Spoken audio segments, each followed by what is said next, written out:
సర్వాధికారి అయిన ప్రభువునగు దేవదేవునికి, ఆయన ప్రియకుమారుడు, ఈ లోక రక్షకుడు, మనందరికీ ప్రభువుగా నియమింపబడి ఉన్న యేసుక్రీస్తు ద్వారా వేలాది స్తుతి స్తోత్రాలు సమర్పిస్తూ ఉన్నాను.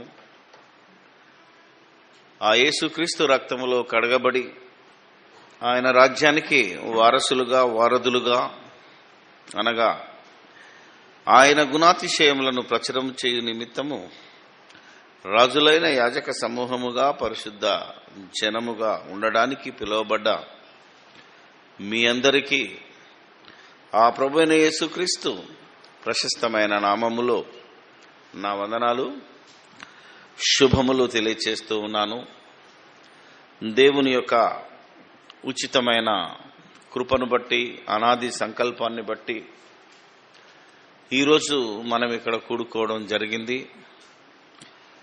ఎందుకు మనం పుట్టామో, ఎందుకు మనం పెరుగుతున్నామో, ఎందుకు మన శరీరంలో మరి లోక సంబంధమైన ఆశలు పుడుతున్నాయో, వాటిని ఎందుకు మనం చంపాలో, తద్వారా మనకొచ్చే లాభమేంటో, వీటన్నిటిని గురించి పరిశీలిస్తూ, పరిశోధిస్తూ, గ్రహిస్తూ, దాని ప్రకారంగా ప్రవర్తిస్తూ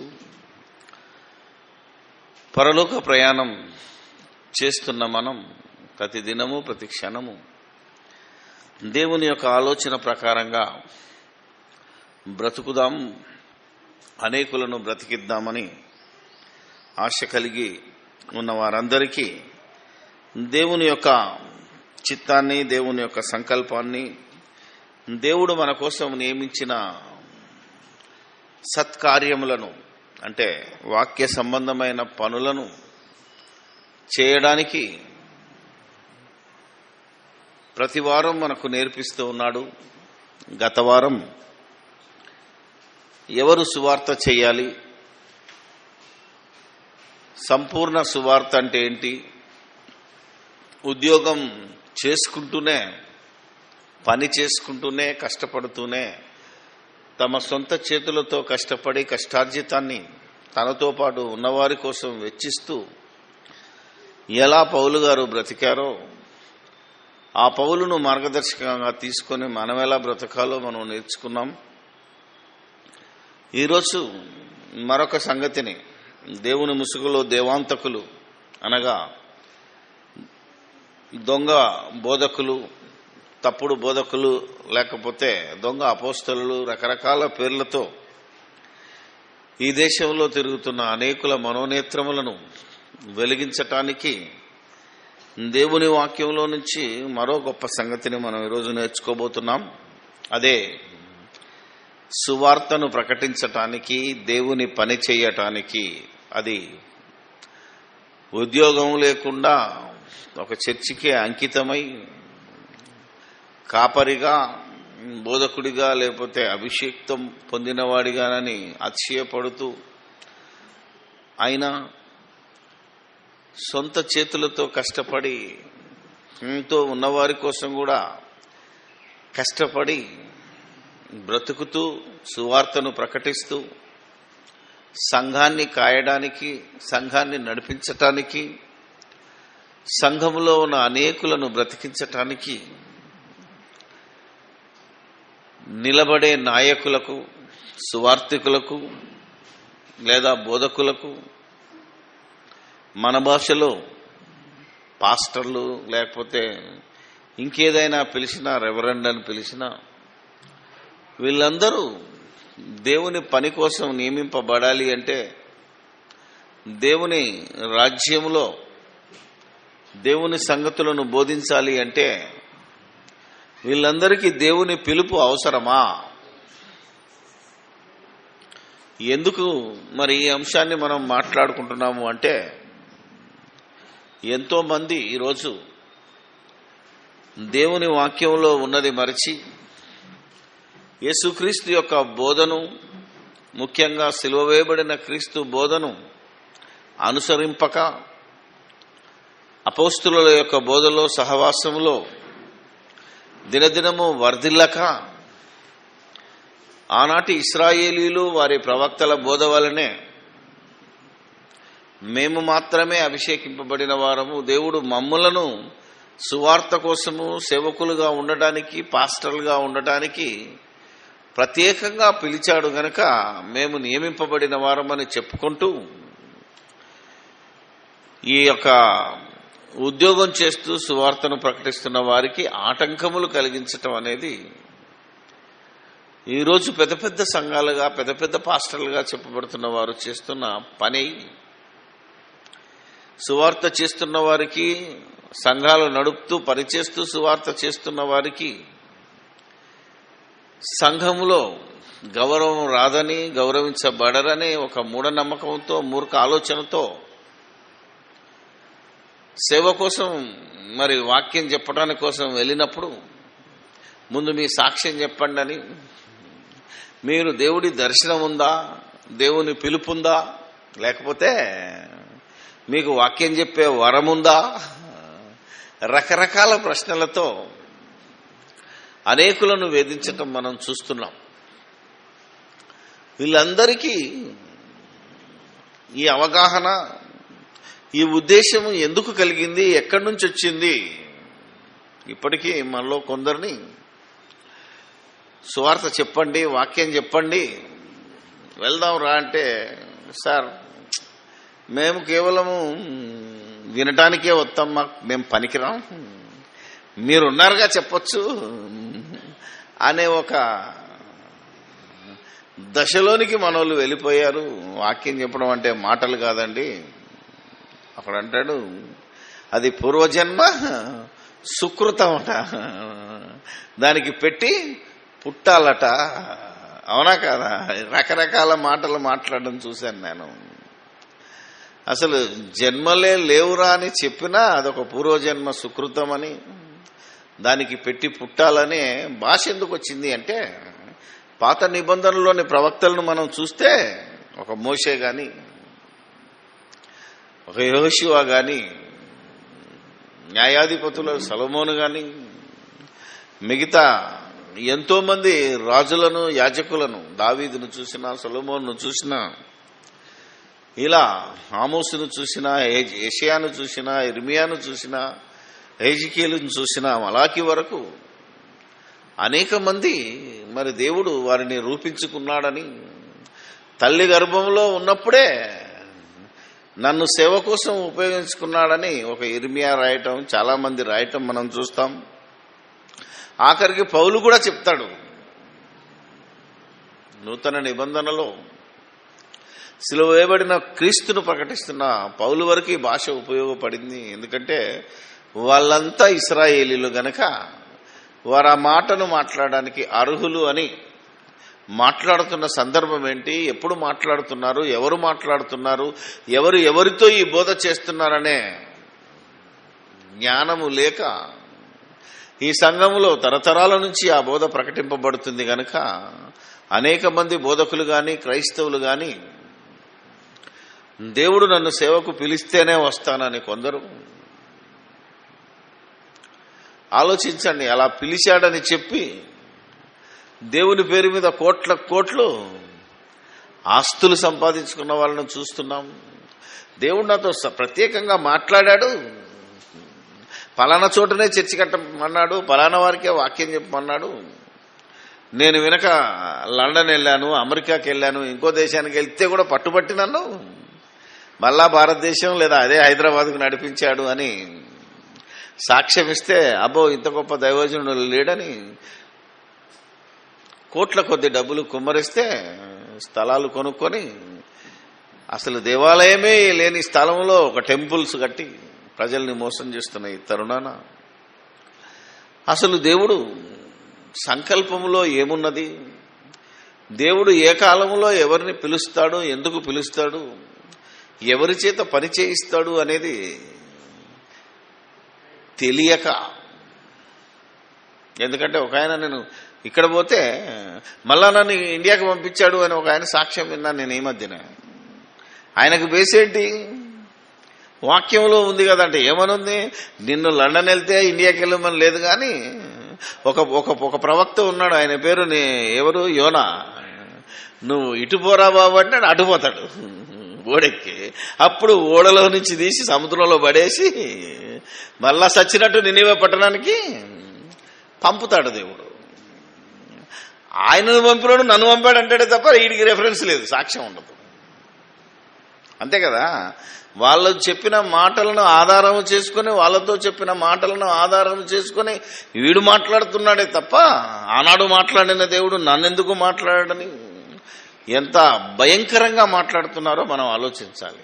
కానీ దేవుడు వారిని ఎన్నుకొని పిలుచుకొని, ఒక మోషే నా వల్ల కాదు స్వామి, నేను నత్తని అన్నా కానీ పోరా పోను, అవసరమైతే నీ అన్నను నువ్వు వాడుకొని నువ్వు మాత్రం నా పని చేయాలని దేవుడు ప్రత్యేకంగా మరి ఆయనను తల్లి గర్భంలో పడ్డప్పటి నుంచి కాపాడుకుంటూ వచ్చాడు.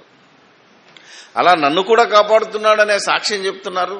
కాబట్టి మిమ్మల్ని కూడా పిలిచాడా, మిమ్మల్ని పిలిస్తేనే మీరు సేవ చేయడానికి అర్హులు, లేకపోతే మీ సేవ జరగదు అని ఈరోజు మాయ చేస్తున్నారు. వీరి మాయ మాటలు విని కొందరు పాపం ఉద్యోగాలు వదిలేసి, మంచి మంచి ఉద్యోగాలు వదిలేసి మేము సేవకు సమర్పించుకున్నామని వచ్చి ఈరోజు రోడ్డు పాలై కుటుంబం పోషించలేక, ఎవడు సహాయం చేస్తాడు అని విదేశాల చుట్టూ, ఎవడు డబ్బులు ఇస్తాడని అడుక్కు తినే పరిస్థితికి వచ్చారు కొందరు. వాళ్ళను చూస్తున్నాం, వీళ్ళను చూస్తున్నాం. ఇంతకీ ఏది రైటు ఆలోచించడం లేదు. దేవుడు నాతో మాట్లాడాడు, నా చెవిలో వినబడ్డాయి, పిలిచాడు నన్ను అని ఒకడు అన్నాడు అంటే కొన్నిసార్లు ఆలోచించాను నేను. అవును, ఎందుకంటే వైద్య భాషలో, డాక్టర్ల పరిభాషలో కొందరికి చెవుల్లో మాటలు వినబడతాయి. వినబడలేదు అంటే మళ్ళీ జీవితంలో మనల్ని నమ్మడు. కానీ కొందరికి వినబడతాయి. ఏమని? నువ్వు అనుకున్న మాటలే నీ చెవిలో, నువ్వు వినాలనుకున్న మాటలే నీ చెవిలో వినబడుతుంటాయి. దాన్ని స్క్రిజోఫోనియా అనే ఒక వ్యాధిగా ఈరోజు శాస్త్రం గుర్తించింది. మామూలుగా ఉంటావు, ఆలోచిస్తుంటావు, ఆలోచన రాగానే సడన్ గా నీకు చెవిలో మాటలు వినబడతాయి. నడు ఇక్కడ నుంచి పద, పలానా దగ్గరికి పద అనే మాటలు నీ చెవిలోనే వినబడతాయి. అది నీ చెవిలో జరిగిన రసాయనిక చర్య అనేది చాలా మందికి తెలియదు. అలాగే నీ మైండ్లో నువ్వు ఏదో ఆలోచించుకుంటావో, ఏ దాని గురించి ఊహిస్తుంటావో అదే నీ కళ్ళ ముందు దర్శనమిస్తుంది.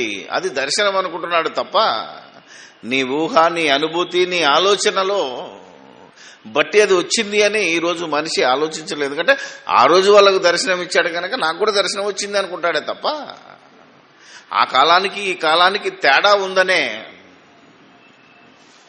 బైబిల్ చెప్పిన మాటలను మర్చిపోయారు ఈనాటి బోధక సమూహం. అందుకే ఆ రాజు దేవుడు పట్టుబట్టి మాట్లాడాడు గనక, పట్టుబట్టి పేరు పెట్టి పిలిచినాడు గనక ఈ రోజుకి పేరు పెట్టి పిలుస్తాడు అనే నమ్మకముతో అనేక మందిని ఆ గుండె నమ్మకంలో ఉంచుతున్నారే తప్ప ఆయన చెప్పిన మాట యెషయా గ్రంథం 55లో అప్పుడే క్రీస్తుకు పూర్వం 700 సంవత్సరాల క్రితమే ఇశ్రాయేలులతో ఒక హెచ్చరిక చేశాడు. యెషయా 55, యెషయా గ్రంథం చూద్దాం ఏమని రాసిందో. 6వ అధ్యాయం 6వ వచనం, 55వ అధ్యాయము 6వ వచనం. యెహోవా మీకు దొరుకు కాలమునందు, యెహోవా మీకు దొరుకు కాలమునందు, మీకు అంటే ఇశ్రాయేలీయులారా మీకు దొరుకు కాలమందు ఆయనను వెతుకుడి, ఆయనను వెదకండి, ఆయన సమీపంలో ఉండగా, ఆయన సమీపములో ఉండగా ఆయనను వేడుకొనుడి. ఆయనను వేడుకొనుడి అంటే మీకు ఇప్పుడు సమీపంలో ఉన్నాడు, మీకు దొరుకుతున్నాడు గనక వెతుక్కోండి. దొరికే కాలము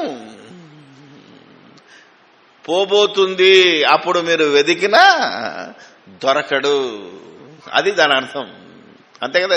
జాగ్రత్త పడండి అన్నాం అనుకోండి, వర్షం రాబోతుంది జాగ్రత్త పడండి, మీ అన్ని బట్టలు లోపలేసుకోండి అని అర్థం. వర్షం పట్టిన తర్వాత కష్టం. హెచ్చరిక వచ్చింది అంటే ఏదో ప్రమాదం రాబోతుంది అని అర్థం. అలా ప్రమాద సూచికను చేసిన దేవుడు, హెచ్చరిక చేసిన దేవుడు నిబంధనను మార్చేటప్పుడు అది కేవలం ఇశ్రాయేలులతో దేవుడిచ్చిన రక్షణ భాగ్యము, ఆ అధికారము, ఆ యొక్క ధర్మశాస్త్రం యొక్క బలము,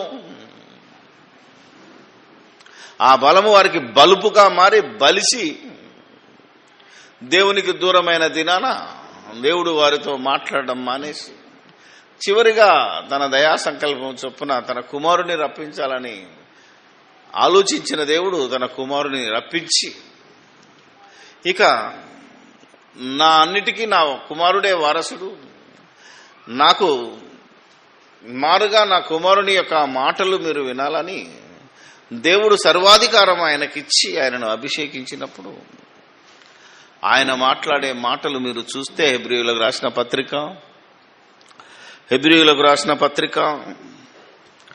1వ అధ్యాయము ఈ రకమైన బైబిల్లో ఉన్న బోధను ఈ ప్రపంచంలో ఉన్న బోధకులు బోధించి ఉంటే, ఇలా ప్రతి వారిని హెచ్చరించి ఉంటే ఈరోజు ఈ స్థితి వచ్చేది కాదు.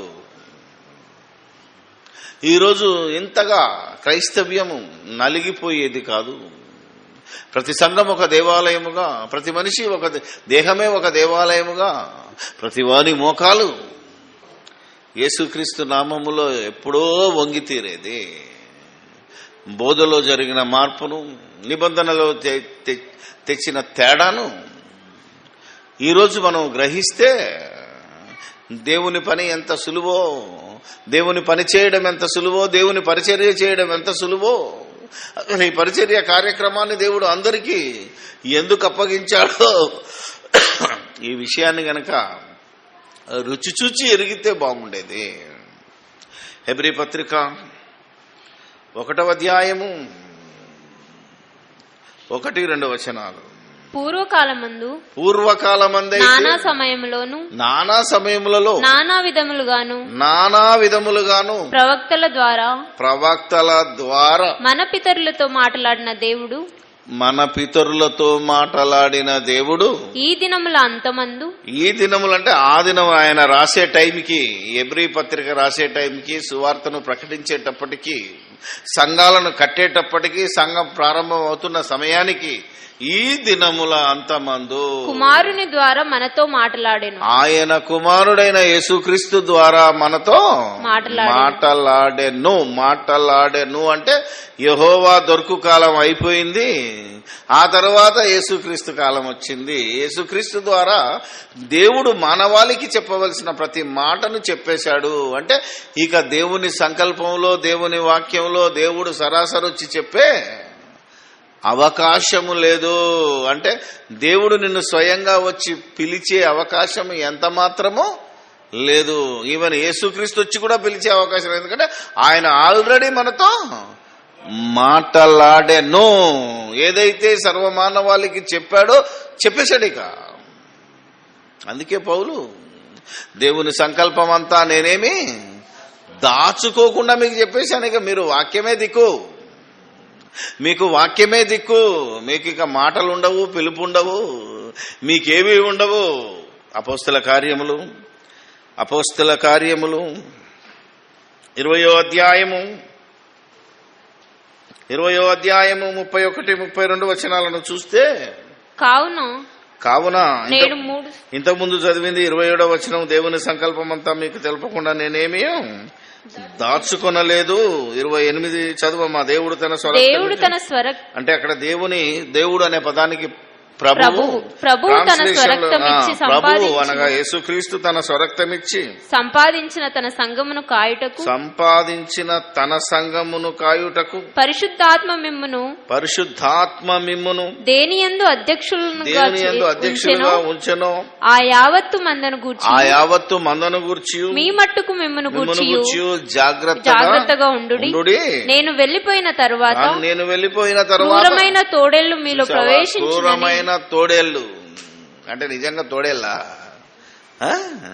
సంఘములో యేసుక్రీస్తు రాజ్యంలో చెప్పిన మృగాలన్నీ, పరిశుద్ధ పర్వతంలో ఉన్న మృగాలన్నీ నిజమైన మృగాలు కాదు. తోడేళ్ళంటే తోడేళ్ల లాంటి మనుష్యులు, మేక చర్మము కప్పుకున్న పులులు, క్రూర మృగాలు మీలోకి వస్తాయి అన్నాడా? ప్రవేశించునని నాకు తెలియను. తెలియను. వారు మందను కనికరింపరు కనికరింపరు. మరియు శిష్యులను తమ వెంట ఈడ్చుకొని పోవలెనని వంకర మాటలు పలుకు మనుష్యులు మీలోనే బయలుదేరుడు. కావున ఇవన్నీ జరుగుతాయి. ఇక దేవుడు వచ్చి కాపాడతాడు, దేవుడు దర్శనమిస్తాడు, లేదా ఇంకేదో ఇస్తాడు, మాట్లాడతాడు, పిలుస్తాడు అనుకోకండి. మీరు జాగ్రత్త పడాలిగా. కావున నేను 3 సంవత్సరములు రాత్రింబగళ్ళు కన్నీళ్లు విడుచుచు ప్రతి మనుష్యునికి మానక బుద్ధి చెప్పితినని మీరు జ్ఞాపకము చేసుకుని మెలకువగా మీరే జ్ఞాపకం చేసుకోవాలి, మీరే మెలకువగా ఉండాలి. యెహోవా ఈరే అంటే తన్నుకుపోతాడు వచ్చి. అర్థమైందా లేదా? దేవుడే చూసుకున్నాడు అంటే ఆడొచ్చి మిమ్మల్ని తన్నుకుపోతాడు, ముంచేస్తాడు, మింగుతాడు. మిమ్మల్ని గురించి మీరే ఎలా జాగ్రత్త పడాలి చెప్తాడు కింద.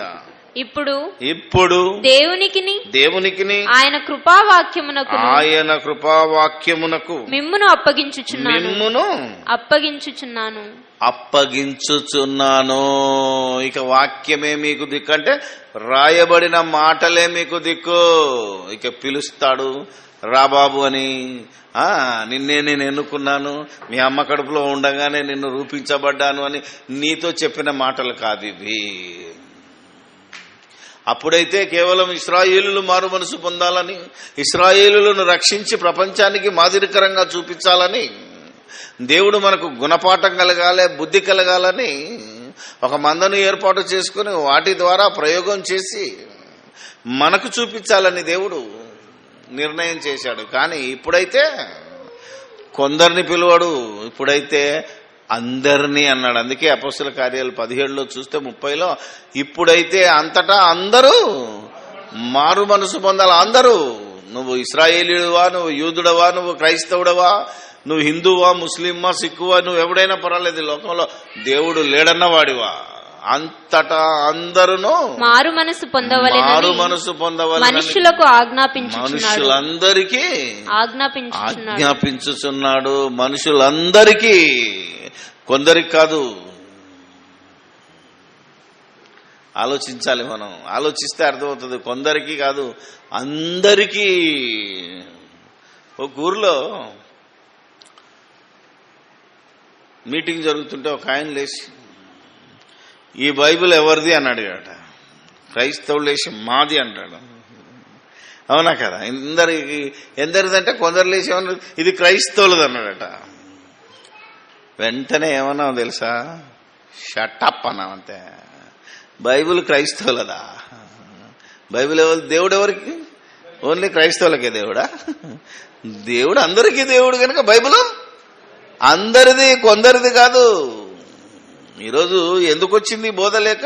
బైబిల్ అనగానే క్రైస్తవులది, భగవద్గీత అంటే హిందువులది. అవునా కదా? ఖురాన్ అనగానే వాళ్ళు విడగొట్టిపోయారు. వాళ్ళ గురించి మనకు అవసరం లేదు. నువ్వేం పలకాలి అంటే ఇది అందరిది, నా ఒక్కరి సొంతం కాదు, ఇది అందరిది. ఎందుకంటే అంతటా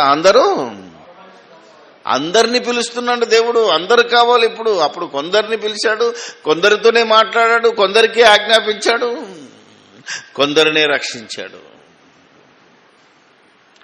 ఈ తేడాను మనం కనుక్కోవాలి. అప్పుడు కొందరితో మాట్లాడాడు, కొన్ని సందర్భాలతో మాట్లాడాడు, కానీ ఇప్పుడు అందరితో అన్ని వేళలా మాట్లాడుతున్నాడు. ఎలాగంటే తన కుమారుని ద్వారా, అంటే వాక్యము ద్వారా మాట్లాడతాడు. ఇక వచ్చి రాత్రిపూట వచ్చి, జాను లేరా, ఎందుకు పండుకున్నావు ఇంకా అని వచ్చి నీ చెవిలో చెప్పే కాలం పోయింది. ఇది తెలియని అమాయకులు.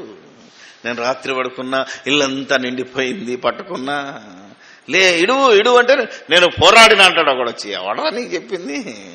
అప్పుడెప్పుడో యాకోబు పోరాడిండు, కానీ నీకెవడిచ్చాడు ఛాన్స్?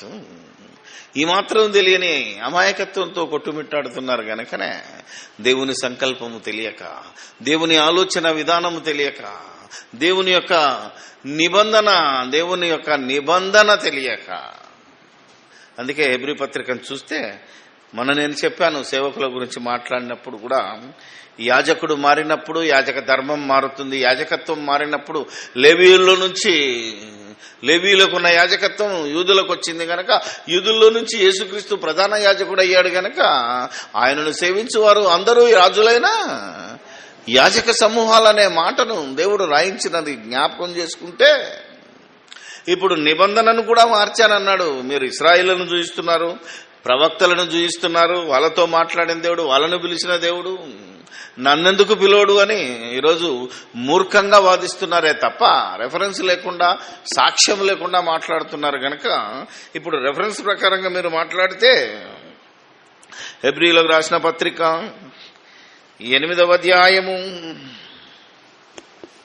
6వ వచనం నుండి, హెబ్రీలకు రాసిన పత్రిక 8వ అధ్యాయము 6వ వచనం నుండి, ఈయన అయితే అంటే యేసుక్రీస్తు అయితే ఇప్పుడు మరి ఎక్కువైన వాగ్దానములను బట్టి నియమింపబడిన మరి ఎక్కువైన నిబంధనకు మధ్యవర్తి అయి ఉన్నాడు గనుక మరి శ్రేష్టమైన సేవకత్వమును పొంది ఉన్నాడు. ఎంత గొప్ప మాట అంటే, ఈ ప్రపంచంలో ఎవరికి లేనటువంటి సేవకత్వము, యాజకత్వము శ్రేష్టమైనది క్రీస్తు పొందాడు. క్రీస్తును పొందిన క్రైస్తవులు పొందారు. క్రీస్తును ధరించుకున్న క్రైస్తవులకు అధికారం, ఆధిపత్యం దక్కింది గనక క్రైస్తవ జీవితం చాలా ధన్యమైనది. క్రైస్తవుడుగా బ్రతకడమే ఒక గొప్ప అదృష్టము, అతిశయం. వారికి ఉన్న నిబంధన కాకుండా మనకిచ్చిన నిబంధన చాలా గొప్పది గనక ఇక ఆ నిబంధనతో మనకు పని లేదు. ఆ నిబంధననే దేవుడు మార్చివేసినప్పుడు ఇంకా మనం అందులోకి పోవడం ఏంటి? దాని గురించి మాట్లాడమే వ్యర్థం. ఎందుకంటే ఆ నిబంధన ఎవరిని కాపాడలేకపోయింది, ఎవరిని రక్షించలేకపోయింది. అందుకే చెప్తున్నాడు చూడండి, ఆ మొదటి నిబంధనలో లోపము లేనిదైతే రెండవ దానికి అవకాశం ఉండనేరదు. అయితే ఆయన ఆక్షేపించి ఇలాగూ చెప్పుచున్నాడు, ప్రభు ఇట్లా నేను ఇదిగో ఒక కాలము. ఇది ఇర్మియా గ్రంథం 31లో రాయబడిన మాట మళ్ళీ రాస్తున్నాడు. అంటే ఇర్మియా క్రీస్తుకు పూర్వం 700 సంవత్సరాల క్రితం సుమారు ఇశ్రాయేలీయులకు ప్రవక్త ఆయన. అంటే నేటికి 3700 సంవత్సరాల క్రితం మాట్లాడిన మాట. ఇదిగో ఒక కాలం, అప్పటిలో ఇశ్రాయేలు ఇంటి వారితోను యూదా ఇంటి వారితో నేను క్రొత్త నిబంధన చేయుదును. అది నేను ఐగుప్తు దేశంలో నుండి వీరి పితరులను వెలుపలికి రప్పించుటకై వారిని చెయ్యి పట్టుకొని దినమున వారితో నేను చేసిన నిబంధన వంటిది కాదు. ఏమనగా వారు నా నిబంధనలో నిలవలేదు గనుక నేను వారిని అలక్ష్యము చేసి తినని చెప్పుచున్నాడు. ఆయన ఇచ్చిన నిబంధనను వాళ్ళు నిలుపుకోలేదు గనక, ఆయనలో వారు లేరు కనుక దాన్ని నేను తీసేస్తున్నాను. అది వారికి భారంగా అనిపించింది, వారికి అది లోపం ఉన్నట్టుగా కనపడింది కనుక నేను వారితో చేసిన నిబంధనను ఎత్తేస్తున్నాను. అంటే వారికి ఇచ్చిన దర్శనాలు కానీ, వారికి ఇచ్చిన వాగ్దానాలు కానీ, వారికి ఇచ్చిన అన్ని, వారితో మాట్లాడిన విధానం కానీ, వారిని ఎన్నుకున్న విధానం కానీ, వారిని పిలిచిన విధానం, అవన్నిటిని నేను తీసేస్తున్నాను. అవి అందరి కోసం కాదు, అవి కొందరి కోసం ఇచ్చినవి, వాటిని నేను తీసేస్తున్నాను అన్నాడు దేవుడు. ఈ నిబంధనలో తేడా ఉన్నది. ఈ నిబంధనలో చాలా సంగతులు మార్పులకు లోనయ్యాయి.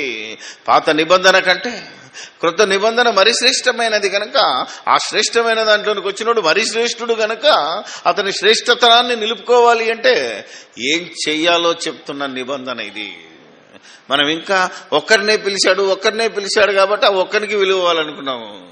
అది పాత నిబంధన, అవునా కదా? కొందరిని పిలిచాడు. ఎంతో మంది ఉండగా ఒక యెషయాను పిలుచుకున్నాడు, ఎంతో మంది ఉంటే ఒక ఇర్మియాను పిలుచుకున్నాడు, అవునా కదా? మీరు ఆలోచించారు. కానీ ఇప్పుడు అందరిని పిలిస్తే ఏది గొప్ప చెప్పండి? ఆలోచించాలి ఇప్పుడు. అందుకే నేను ఎప్పుడు అంటాను, నన్నే పిలిచాడని మీరు అనుకోవద్దండి. నాకంటే ఎక్కువ మిమ్మల్ని పిలుస్తున్నాడు కనుక మీరెక్కువగా ముందుకు రండి, లేవండి. అందరినీ పిలిచాడు దేవుడు, అందరికీ అవకాశం ఇస్తున్నాడు దేవుడు. అంతటా మారు మనసు పొందాలి, అందరూ దేవుని సేవ, మన భాషలో వాక్య పరిచర్యకు ముందుకు రావాలి అని దేవుడు ఆజ్ఞాపించిన విధానము, తన కుమారుని ద్వారా మాట్లాడిన విధానము ఈ మనుషులకు అర్థం కాక, నేటి బోధకులకు అర్థం కాక, ఎవరో చెప్పిన 4 మాటలను నేర్చుకొని అదే సత్యం అనుకొని బావిలో కొప్పలాగా ఒకే సంఘానికి అనగా ఉండొచ్చు, తప్పులేదు. ఇక నాదే ఈ లోకం అని నేనే అభిషేకింపబడిన వాడిని, అసలు నా పరిధిలో ఎవడూ రాకూడదు, అభిషేకింపబడిన వాడు తప్ప ఇంకెవడూ రాకూడదు, పిలుపు లేనివాడు అసలు సేవకే పనికిరాడు అనే భయంకరమైన వాదన చేస్తున్న వారికి మనోనేత్రములను వెలిగించటానికి దేవుడు మోషేను పిలిచినట్టో, ఇర్మియాను పిలిచినట్టో, దావీదును పిలిచినట్టో, లేకపోతే ఆఖరికి యేసుక్రీస్తును నిన్ను పిలిచి నీ చేయి పట్టుకున్నానని ఆయనను పిలిచినట్టుగా నిన్ను నన్ను ఎలా పిలుస్తున్నాడు ఈరోజు. ఆ ఒక్క సంగతిని మనం నేర్చుకొని అర్థం చేసుకొని దాని ప్రకారంగా ప్రవర్తిస్తే ఈ దేశంలోనూ ఈ ప్రపంచంలోని ప్రతి వాణి మోకాలు యేసు నామమున వంగి తీరాలి. ఇది సత్యం తెలియక అనేక మంది దూరం అయిపోయి అసలు యేసెవరో తెలియని పరిస్థితిలో కొట్టుమిట్టాడుతూ మీ దేవుడు మీకు, మా దేవుడు మాకు, మీ మతం వేరు మా మతం వేరు, మీ పద్ధతులు వేరు మా పద్ధతులు వేరు అని కొట్టుకు సచ్చే దశ వచ్చింది. అన్యులను క్రైస్తవులను వేరు చేస్తే ఈ క్రైస్తవుల్లో కూడా ఇది మీ సంఘం వేరు మా సంఘం వేరు, మీ సిద్ధాంతం వేరు మా సిద్ధాంతం వేరు అనే కొట్టుకు చచ్చిపోతున్నారు తప్ప దేవుని సిద్ధాంతాన్ని లోబడి దేవుని వాక్య ప్రకారంగా దేవుని పని జరిగించడం లేదు అని చెప్పడానికి చాలా చింతించవలసి వస్తుంది గనక, బాధపడాల్సి వస్తుంది గనక ఆ బాధను మనం అనేక మందికి వెల్లడి చేసి అనేక మందిని ఆ ముసుగులో నుంచి బయటికి తీయాలి అంటే దేవుని పిలుపు ఎవరు, ఎప్పటి నుంచి ఉన్నది, ఎప్పుడు పిలుస్తున్నాడు అనేది మనం బైబిల్ని బట్టి ఆలోచిస్తే తెస్సలోనికలకు రాసిన 2వ పత్రిక,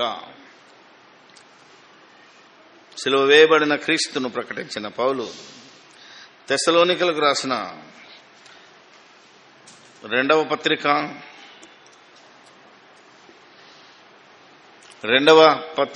2వ అధ్యాయము 13 నుంచి 15 వచనాలు.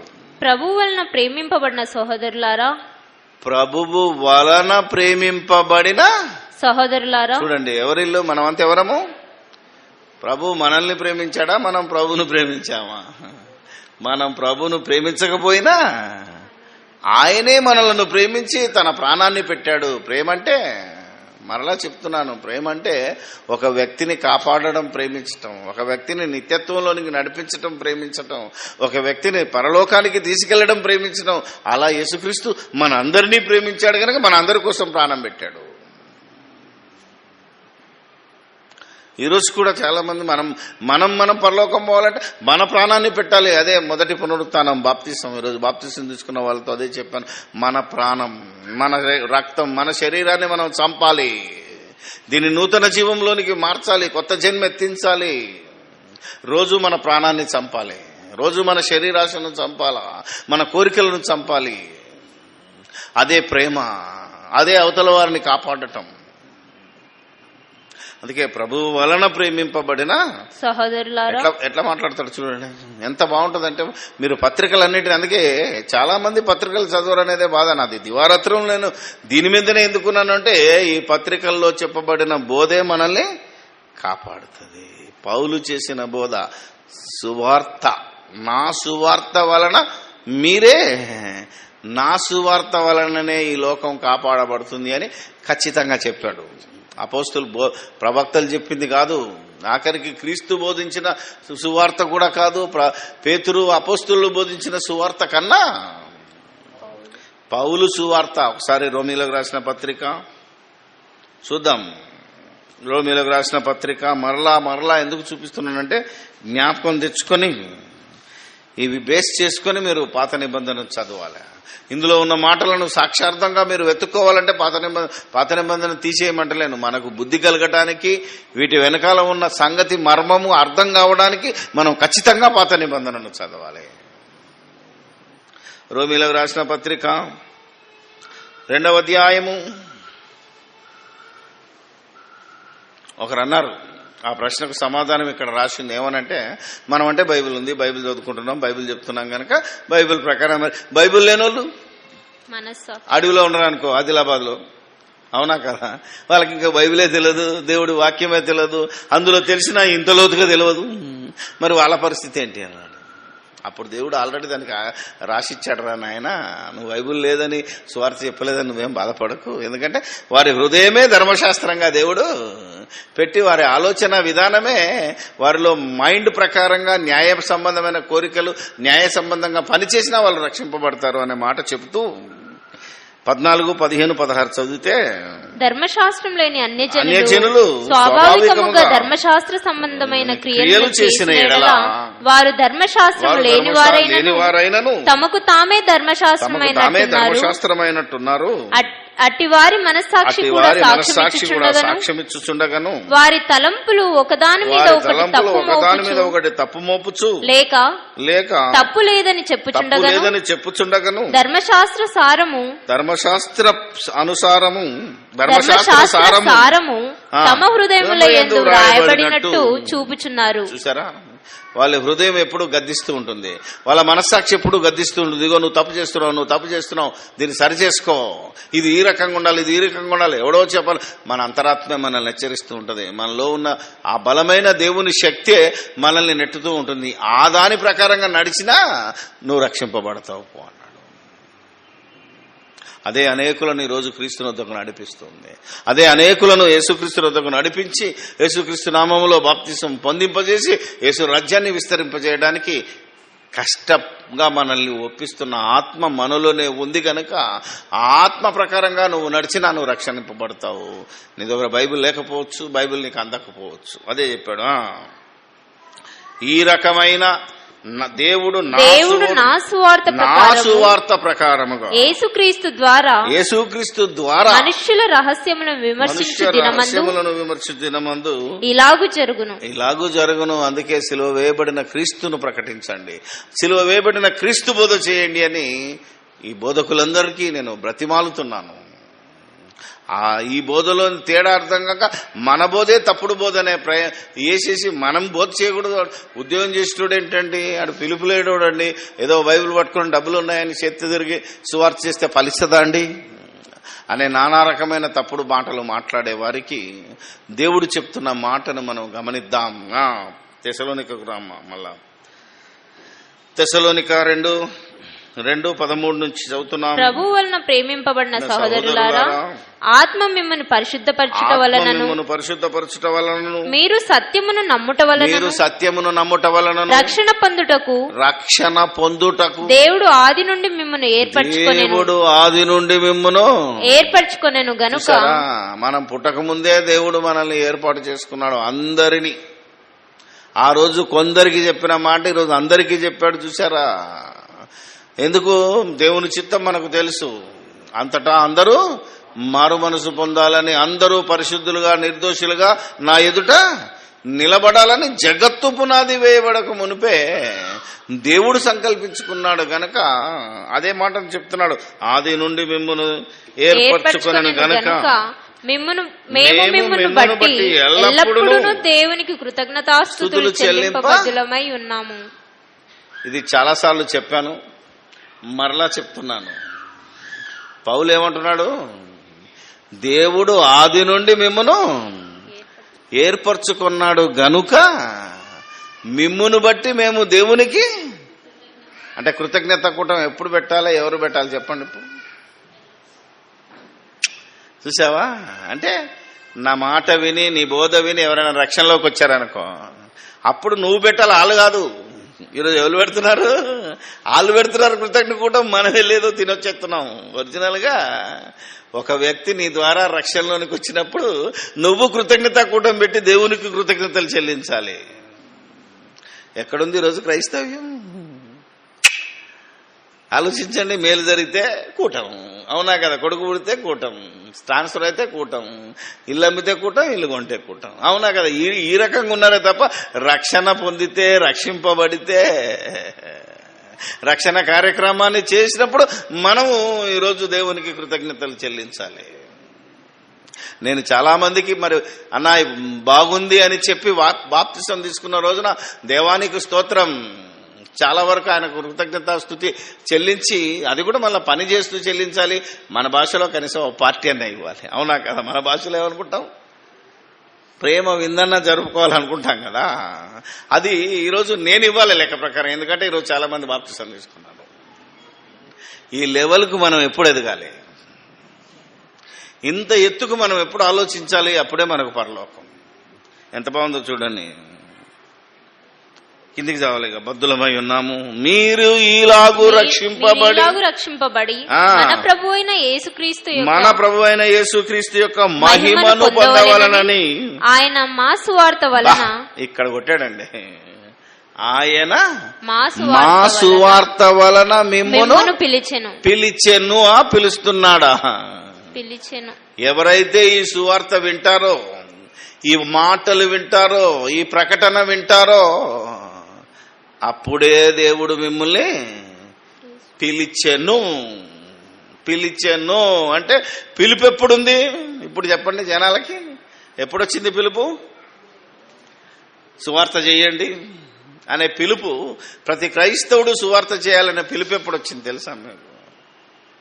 ఈ పత్రిక రాసి సుమారు 51-54 అంటున్నాడు. అంటే 1950 సంవత్సరాల క్రితము ఈ పిలుపు మనుషులందరినీ పిలిచేశాడు దేవుడు. అలా పిలువమని దానికి ముందు 20 సంవత్సరాల క్రితం, అంటే సుమారు 30వ సంవత్సరంలో యేసుక్రీస్తు మరణించి సమాధి చేయబడి తిరిగి 3వ దినాన లేచి పరలోకానికి ఆరోహణమయ్యేటప్పుడే ఆయన పిలుపును మనల్ని పిలువమన్నాడు. మన ద్వారా పిలిచాడు. ఆయన ఏమని? మనంటే బోధకుల ద్వారా, అపోస్తుల ద్వారా ఏమని పిలిచాడు? మీరు సర్వలోకానికి వెళ్ళి సర్వ సృష్టికి సువార్తను ప్రకటించండి. నమ్మి బాప్తిసం పొందినవాడు రక్షింపబడతాడు, నమ్మని వానికి శిక్ష విధిస్తాను. మీరేం బాధపడాల్సిన అవసరం లేదు. బాబు నమ్ము, అయ్యా బాబు అని బతిలాడి వానికి సైకిల్ ఇచ్చో, ఇల్లు ఇచ్చో, రోగం పోద్దని ఆశ చూపించో ఎవరిని నమ్మించకు. పిలువు వస్తే వస్తాడు, పోతే ఆలోచించాలి. మనం ఎప్పుడు చెప్తుంటాను నేను చాలాసార్లు, చాలామందికి నిజంగా ఏ ఒక్కరోజు కూడా నమ్మండి అని ఎప్పుడని చెప్పానా మీకు? 400 క్యాసెట్ల పైన ఉన్నాయి. ఎప్పుడైనా మీరు విన్నారా? నమ్మండి, మారండి ఉందా? ఎప్పుడైనా ఒక్కసారి వినండి మీరు నా క్యాసెట్. నో. నమ్మితే మీకు లాభం, మారితే మీకు లాభం. ఏం కాదు, మారండి అని నేను బతిలాడితే మారితే మీరు నిలబడరు దేవుల్లో. మీరు నిర్ణయం తీసుకొని మారితే ఎల్లకాలం నిలబడతారు దేవుళ్ళు. అందుకే ఎవరిని బతిలాడేది లేదు, ఎవరిని విమర్శించేది లేదు. ప్రేమపూర్వకంగా లోతైన సంగతిని చెబితే చాలు, అతడు గ్రహిస్తే మారిపోతాడు. ఆయన అలా మారితేనే నిలబడతాడు. లేకపోతే మారు అని ఎంబడబడ్డాడు అనుకో, అది బలవంతపు మార్పిడి కిందికి వస్తుంది. ఆ తర్వాత ఇంకోడొస్తాడు, నువ్వు మారు అన్నాడు అనుకో, నువ్వు అటుపోతావు మళ్ళీ. ఇలాంటి సరుకు మనకు అక్కర్లేదు, యేసుప్రభు కూడా అక్కర్లేదు. అందుకనే మనం ఇలాగ నిలబడ్డాం. ఈ మాటలు లాస్ట్ వీక్ చేసిన ప్రసంగం, అది ఉద్యోగస్తులు దేవుని సేవ చేయవచ్చా అని మాట్లాడి ఆన్లైన్లో ఉదయం 5 గంటలకు మాట్లాడితే గుంటూరు నుంచి ఒక ఆయన అడుగుతాడు, సార్ మీ సంఘంలో ఎంతమంది ఉంటారు సార్ అని ఆయనకి డౌట్ వచ్చింది. రియల్గా ఆన్లైన్లో అడిగాడు, రికార్డెడ్ ఉంది. ఎందుకంటే ఇలా చెప్తే ఎవడు ఉంటాడన్న, నా సంఘంలో 50 మంది కంటే ఎక్కువ రారు. నేను అనుకున్నా సార్ అన్నాడు. ఎందుకు మీకు ఇది జరుగుతుంది, అది జరుగుతుంది అంటే 3 షిఫ్ట్లు జరుగుతాయి, అవునా కదా? 3 చోట్ల జరుగుతుంది. సిటీలో 1000 మంది వస్తారు. నాకు ఖచ్చితంగా మాటలు చెప్పాలి తప్ప సువార్తను ప్రకటించాలి. సువార్త వలన జనాలను పిలవాలి, సత్యం చెప్పి పిలవాలి. మోసం చేయకూడదు, అబద్ధం ఆడకూడదు, లేనిది కల్పించకూడదు, ఆలోచించాలి, ఉన్నది తీసేయకూడదు. ఆ సువార్తను మనం ప్రకటించాలి. ఆ పిలుపు 2000 సంవత్సరాల కింద వచ్చింది. యేసుప్రభు శరీరధారి ఉన్నప్పుడే అందరినీ పిలిచాడు. ఏమని? ప్రయాసపడి భారము మోయుచున్న సమస్త జనులారా నా యొద్దకు రండి, నేను మీకు విశ్రాంతిని కలగజేస్తాను. అది పిలుపు. అది కేవలం రక్షణ కోసమే పిలుపయ్యా. అది కోసం సంఘంలో ఉండడానికి పిలిచాడు తప్ప సేవ చేయమని పిలిచాడా? అన్నాడు అనుకుందాం. అందుకే అప్పుడు అలా ఆ మాట చెప్తే అది మత్తయి సువార్త. కానీ తెస్సలోనికి వచ్చేసి ఏమన్నాడు? పిలిచాడు పో అన్నాడు అంతే. ఇది దేనికోసం? ఇది రక్షణ కోసం కాదు, కూర్చొని వినని హల్లెలూయా స్తోత్రం అని చప్పట్లు కొట్టిపోవడానికి కాదు. దేనికి పిలిచాడు చూసారా? కింద ఉన్నదిగా 15వ అధ్యాయము. కాబట్టి సహోదరులారా నిలకడగా ఉండి మళ్ళీ అటు ఇటు కొట్టుకొని పోకుండా నిలకడగా ఎవరెన్ని మాటలు చెప్పినా, ఎవరేవి నిందించినా, కాదన్నా, తప్పన్నా, నీ దగ్గరికి ఎవరికి రానియకుండా కట్టడి చేసినా, మా నోటి మాటల వలన అంటే అప్పుడు బతుకున్న వాళ్ళు మా పత్రిక వలన మనకు చెప్తున్నాడు, మా పత్రిక వలనైనను మీకు బోధింపబడిన విధులను చేపట్టుడి. విధులను ఇక పని చూడండి అన్నాడు అంతే. మీకేమైతే బోధించామో సర్వలోకానికి వెళ్ళి సర్వసృష్టికి సువార్తను అది చేసేసేయిగా. సమయమందును అసమయమందును సువార్తను ప్రకటించు, దుర్బోధలను ఖండించు, హెచ్చరించు, బుద్ధి చెప్పు. దేవుని వాక్య ప్రకారంగా ఆత్మతో సత్యంతో ఆరాధించు. అన్ని మొత్తం సువార్త చెప్పు, రక్షణలో ఉండు, రాజ్యంలో ఉండు, ప్రకటన చెయ్యి, పరిచర్య చెయ్యి అన్లే. తిమోతికి రాసినప్పుడు ఏమన్నాడు? మీరు సమయమందును అసమయమందును వాక్యమును ప్రకటించుము. నేను మంచి పోరాడి తిని, నా కొరకు నీతి కిరీటం మీకు కూడా ఉంది, మీరు పోరాడండి అని. అదే పిలుపు. ఇప్పుడు రోమపత్రిక చూశారు కదా, స్టార్టింగ్ లో ప్రభు వలన పిలువబడిన సహోదరులారా అన్నాడు. అంటే ఆల్రెడీ ఎప్పుడైతే సిలువ వేయబడిన క్రీస్తు బోధ ప్రారంభమైందో, అపోస్తుల బోధ ప్రారంభమైందో, అప్పుడే ప్రపంచంలో ఉన్న ప్రతి క్రైస్తవుడికి, అప్పుడున్నోడికి, రాబోయేవాడికి, ప్రతి ఒక్కడికి పిలుపు వచ్చేసింది. అంటే నువ్వు వెంటనే సువార్తను ప్రకటించడమే. సువార్త ప్రకటించడానికి దేవుడు వచ్చి నీ చెవులో చెప్పి నిన్ను ఎన్నుకొనే పరిస్థితి ఇప్పుడు లేదో. అది పాత నిబంధన క్రీస్తుకు పూర్వము జరిగిందే తప్ప క్రీస్తు శకములో ఇవేమీ కనబడవు. కావాలంటే చూడు ఏమన్నాడు? మా పత్రిక వలన ఉన్న విధులన్నిటినీ మీరు చేపట్టాలంటే నేను రాసినట్టు మీరు బతకండి. మీరు సొంతంగా కష్టపడి బతకండి, సువార్త చెప్పండి, సువార్త చెప్పేవారికి సహకరించండి, మీకు శ్రేష్టమైన భాగాన్ని ఇవ్వండి, మీ పరలోకంలో మీ ధనాన్ని కూడబెట్టుకోండి. అన్ని పనులే. ఇంకా కిందేమంటున్నాడు? మన ప్రభు అయిన యేసుక్రీస్తు మనలను ప్రేమించి కృపచేత నిత్యమైన ఆదరణను శుభ నిరీక్షణను అనుగ్రహించిన మన తండ్రి అయిన దేవుడు. ఇక్కడ ఏమన్నాడండి? చూసారా? ఏమన్నాడు? 2 మాటలు ఉన్నాయి.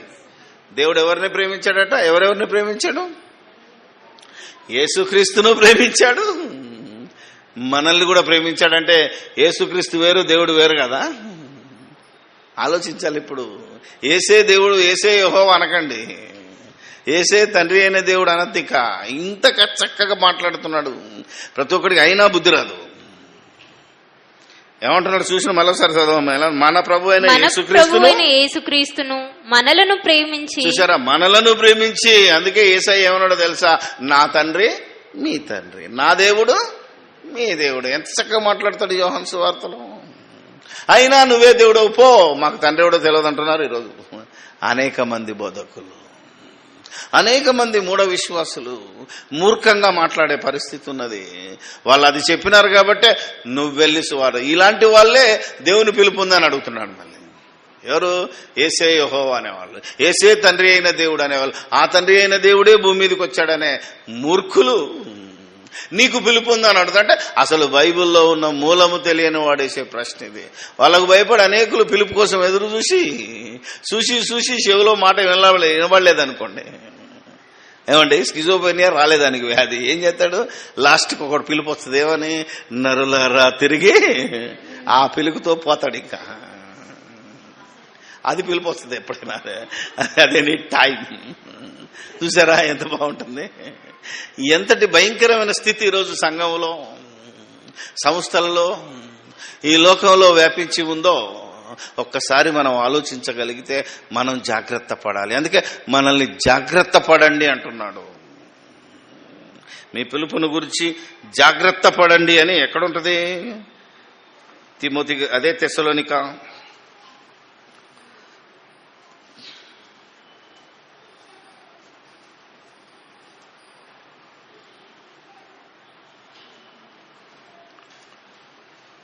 పిలుపును గురించి మాట్లాడుతూ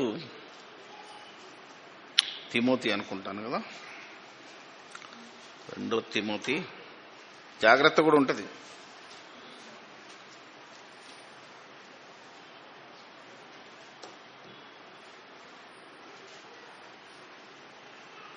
చూద్దాం.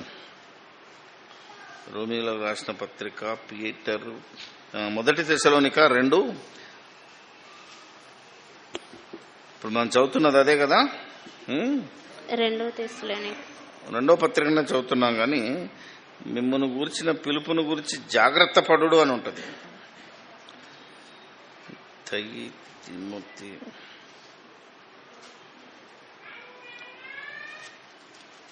ఒక్క నిమిషం జాగ్రత్తగా ఆలోచిద్దాం. ఎందుకంటే మనల్ని మనమే జాగ్రత్త పడాలి. ఇంతకుముందు మీకు చెప్పిన దాంట్లో కూడా చెప్పాను. పేతురు రాసిన పత్రికలో ఉందా?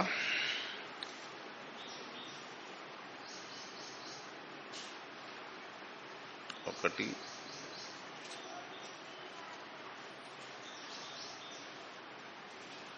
పేతురు రాసిన పత్రిక,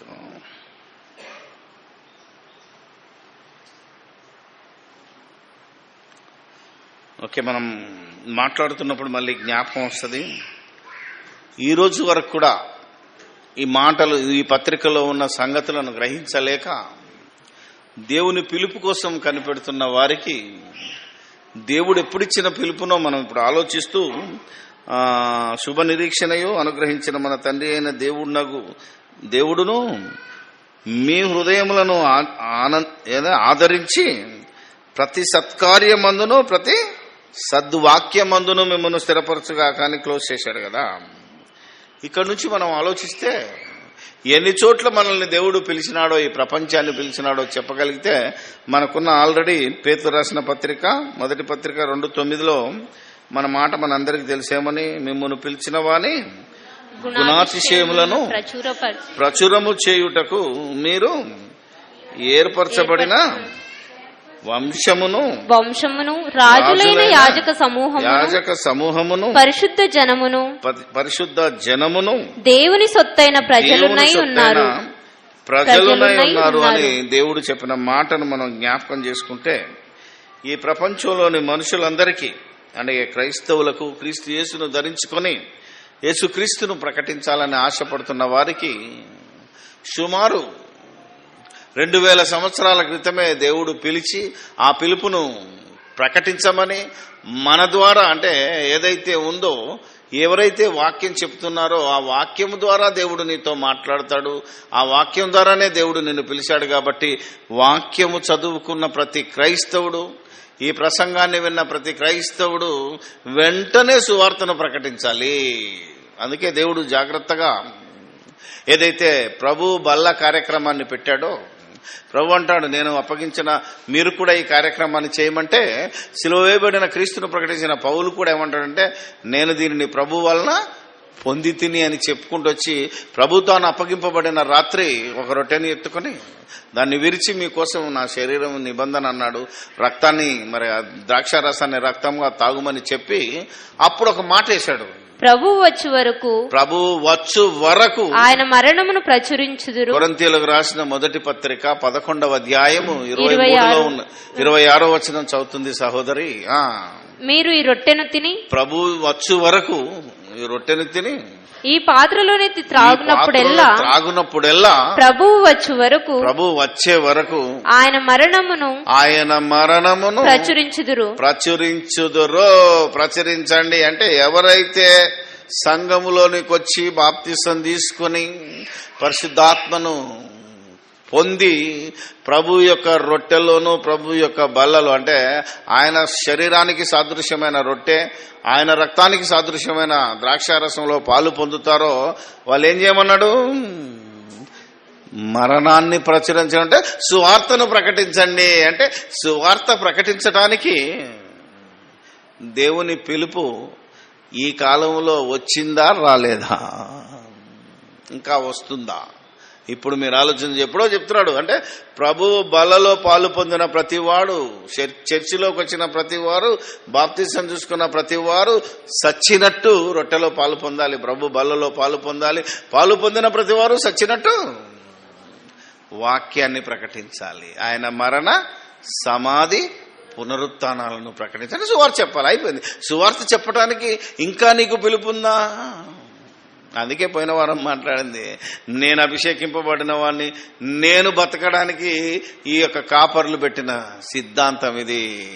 నేను ఒక్కనే చెప్పాలి వాక్యం, మీరు నా దగ్గర రావాలి, నన్నే మేపాలి అని బతకడానికి బైబిల్ పట్టినవాడు, బ్రతుకు తెరువు కోసం బైబిల్ పట్టినవాడు చెప్పిన ఈ సిద్ధాంతాన్ని అనేక మంది నమ్మి అమాయకంగా మోసపోతున్నారు కనుక ఈ వాక్యం విన్న ప్రతి ఒక్కరూ సువార్థికులుగా, ప్రతి ఒక్కరూ నాయకులుగా, ప్రతి ఒక్కరూ వాక్యాన్ని ప్రకటించేవారుగా ఈ లోకానికి బయలుదేరాలి, ఈ లోకంలోనికి బయలుదేరాలి అనేది యేసుక్రీస్తు ఇచ్చిన ఆజ్ఞ. మత్తయి సువార్త 28లో ఆఖరి వచనాన్ని మనం ఆలోచిస్తే 18వ వచనం, ఈ భూమి మీద నాకు సర్వాధికారం ఇవ్వబడి ఉన్నది,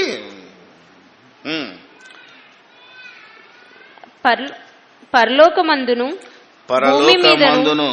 భూమి మీదను నాకు సర్వాధికారము ఇయ్యబడి ఉన్నది. కాబట్టి మీరు వెళ్ళి సమస్త జనులను శిష్యులుగా చేయుడి, తండ్రి యొక్కయు కుమారుని యొక్కయు పరిశుద్ధాత్మ యొక్కయు నామములోనికి వారికి బాప్తిస్మం ఇచ్చుచు నేను మీకు ఏ ఏ సంగతులను ఆజ్ఞాపించితినో వాటన్నింటినీ గైకొనవలెనని వారికి బోధించుడి. మిమ్మల్ని పిలిచాను, మీకు బాప్తిసం ఇచ్చాను, మిమ్మల్ని ప్రకటించమని ఆజ్ఞాపిస్తున్నాను. మీరేం చేయాలి? మీరెళ్ళి సువార్త ప్రకటించాలి, అనేక మందికి బాప్తిసం ఇవ్వాలి. అలా బాప్తిసం తీసుకుని ఏం చేయాలి? మళ్ళీ అనేక మందికి సువార్త చెప్పాలి, అనేక మందికి బాప్తిసం ఇవ్వాలి, అనేక మందికి వాక్యం చెప్పాలి. దిస్ ఈజ్ మై కమాండ్మెంట్ అన్నాడు, ఆజ్ఞ. అందుకే సర్వలోకానికి పిలుపు అప్పుడే వచ్చింది. ఏసే పిలిచాడు, ఏసే పనప్ప చెప్పాడు. వీడెవడు కాదనడానికి? నీకు అభిషేకం ఉందా? నిన్ను పిలిచాడా? నన్ను ఎప్పుడో పిలిచాడు. ఈ పిలుపుని అందుకొని మనం లోబడి పనిచేసేయాలా? అది ఈరోజు ప్రతి క్రైస్తవుని బాధ్యత. ఇంకో వచనాన్ని చూసి ముగించుకుందాం. తిమోతికి రాసిన 2వ పత్రిక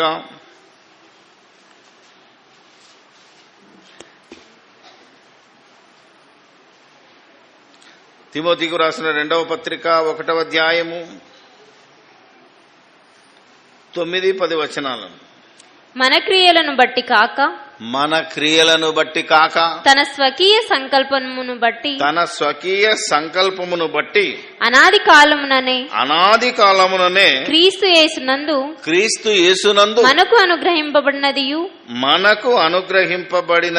క్రీస్తు యేసును మన రక్షకుని ప్రత్యక్షత వలన, మన రక్షకుడు కనబడటం వలన, ప్రత్యక్షత వలన, మొదటి బయలుపరచబడినదియునైనా తన కృపను బట్టి మనలను రక్షించి పరిశుద్ధమైన పిలుపుతో ఆయన మనలను పిలిచెను. ఆయన మనల్నందరినీ పిలిచెను కాదు, పిలిచెను. ఆ క్రీస్తు యేసు మరణమునకు నిరర్థకము చేసి జీవమును అక్షయతను సువార్త వలన వెలుగులోనికి తెచ్చెను. అంటే సువార్త వినడమే నీకు పిలుపు. ఆ పిలుపును అందుకొని నువ్వు క్రీస్తు యేసులోనికి వచ్చి అక్షయతను ధరించుకొని జీవాన్ని పొంది అనేకులకు నువ్వు పొందిన మేలును అందించాలని ఎప్పుడో దేవుడు ఆజ్ఞాపించాడు గనక సువార్త విన్న ప్రతివారు, వాక్యం విన్న ప్రతివారికి దేవుని పిలుపుందని, దేవుని అభిషేకం ఉన్నదని, పిలుపు ఒక్కటే కాదు అభిషేకం కూడా ఉంటుంది అని 1 యోహాను పత్రిక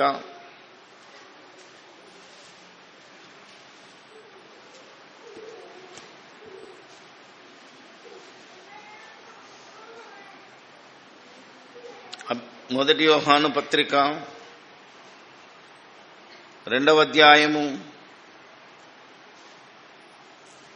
27. అయితే ఆయన వలన మీరు పొందిన అభిషేకము. ఈరోజు బాప్తిసం తీసుకున్నారు 5.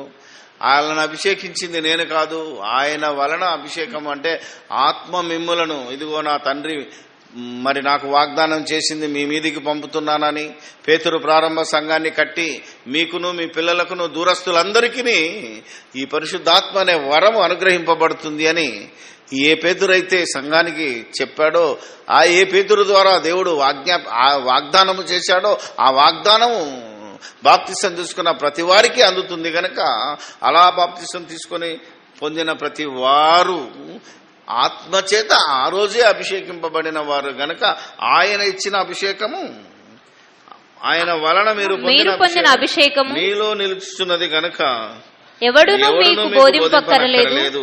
ఆయన ఇచ్చిన అభిషేకము సత్యమే గాని అబద్ధము కాదు.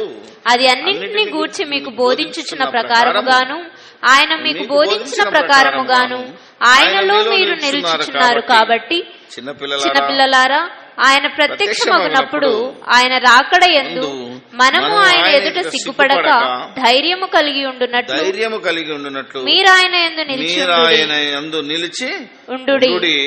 ఆయన నీతిమంతుడని మీరు ఎరిగి ఉన్న ఎడల నీతిని జరిగించి ప్రతి వాడును ఆయన మూలముగా పుట్టి ఉన్నాడని ఎరుగుదురు. ఇప్పుడు బాప్తిసం పొందిన వాళ్ళంతా వాక్యము వలన ఆత్మ వలన పుట్టినవారు గనక మిమ్మల్ని మీరు భద్రం చేసుకోవాలి గనక, మిమ్మల్ని మీరు పనిచేసి జీతం పొందాలి గనక, ప్రతి క్రైస్తవుడు బాప్తిసం పొందిన ప్రతి క్రైస్తవుడు దేవుని పిలుపుకు లోబడాలి. దేవుని ఆత్మచేత అభిషేకింపబడ్డవాడు ప్రతివాడు బోధ చెయ్యాలి. ప్రతి వాడు కూడా కాదు, నేను వారికి బోధించిన ప్రకారంగా. అంటే మీరు చాలా మంది రోజు కొన్ని సంఘాల్లో నేను చూస్తే నవ్వొస్తుంటుంది. ఆడోళ్ళు చెప్పొద్దు వాక్యం అంటాడు. అప్పుడు కానీ ఏం చెప్పాడు, ఆడోళ్ళకి చెప్పొచ్చట. ఎక్కడుందిరా అని అడిగాను. ఆలోచించారా?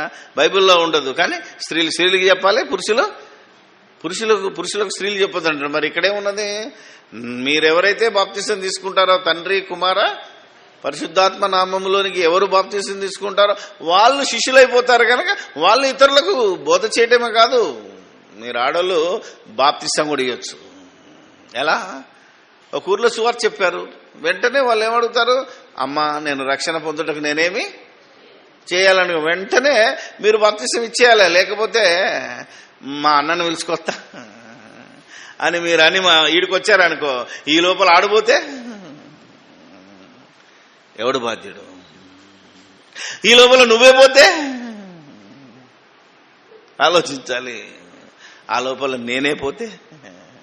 కాబట్టి ఎప్పటికప్పుడు రక్షణ కార్యక్రమం జరగాలి గనక అడిగిన వెంటనే బాప్తిసం ఇచ్చేయాలి. దానికి ఆడా మగ తేడా లేదు. క్రీస్తు యేసునందు స్త్రీ అని, పురుషుడని, దాసుడని, సేవకుడని ఏ భేదము లేదు. మీరందరూ క్రీస్తు యేసునందు తిరిగి పుట్టిన వారు గనక అందరికీ అధికారం ఉన్నది, అందరికీ పిలుపున్నది. కాబట్టే సువార్తను ప్రకటించండి. సమయమందును అసమయమందును, క్రియల చేతను మాట చేతను, దేని విషయంలో ప్రతి వారికి పిలుపుంది గనక ప్రతి వాళ్ళు ధైర్యంగా సువార్తను ప్రకటించి యేసుక్రీస్తు రాజ్యాన్ని విస్తరించి ప్రతి ఇంటిని ఒక దేవాలయంగా, ప్రతి చర్చిని ఒక దేవాలయంగా, ఈ దేశాన్ని ఒక దేవాలయంగా మార్చి ప్రతి వాని మోకాలు యేసుక్రీస్తు నామములో వంగునట్లు నిజమైన రాజ్య సువార్తను ప్రకటించాలని ప్రభు పక్షాన మిమ్మల్ని కోరుకుంటూ సెలవు తీసుకుంటున్నాను. ప్రార్థన చేసుకుందాం. పరిశుద్ధుడైన మా తండ్రి, దయగల మా దేవుడా, మీ ఘనమైన నామానికి వేలాది స్తుతి స్తోత్రాలు చెల్లిస్తూ ఉన్నాం. మా రక్షణను గురించి, మా పిలుపును గురించి, మా పనిని గురించి నాయన అపోస్తుల ద్వారా మీరు బోధించిన బోధలోని పరమార్థం ఎంత గొప్పగా ఉందో, ఎంత రుచికరంగా ఉందో, ఎంత ఆనందకరంగా ఉందో దేవా, రుచి చూచి ఎరిగిన వారికే తెలుస్తుంది.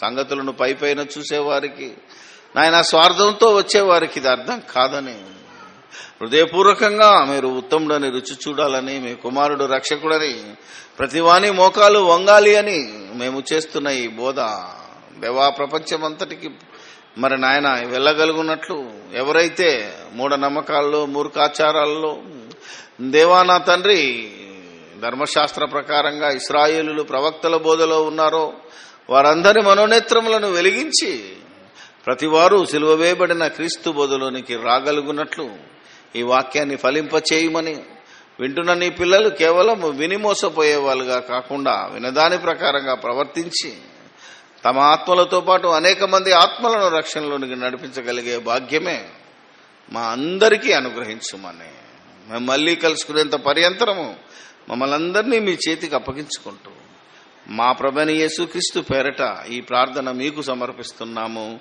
మా పరమ తండ్రి. ఆమేన్.